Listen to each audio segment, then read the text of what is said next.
Ак бантлы мәктәп формасында пилоткалар киеп яки хәрби киемдә 25 белем бирү учреждениесеннән җыелган кызлар һәм малайлар иң дәртле, иң кыю һәм патриотик җырларны башкарды.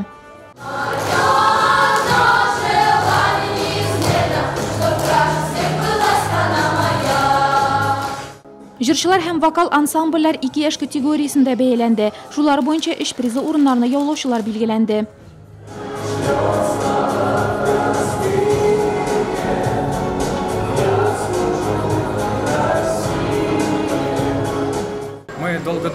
Без нинди җыр сайларга дип озак уйладык. Мин Россиягә хезмәт итәм җырын сайладык. Ул безгә бик ошады. Бәйге кызык узды. Көндәшләр көчле иде. Шулай да без әйбәт чыгыш ясадык. Нәтиҗәләребез дә яхшы булыр дип уйлыйм.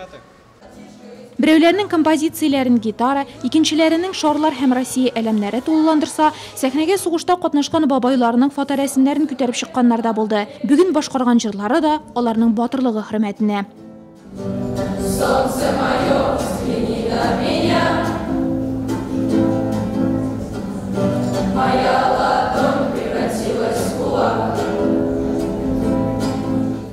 Этот конкурс проводится. Бу бәйге сәләтле балаларны иҗатка тарту, аларда ватанны ярату хисләре тәрбияләү йөзеннән үткәрелә.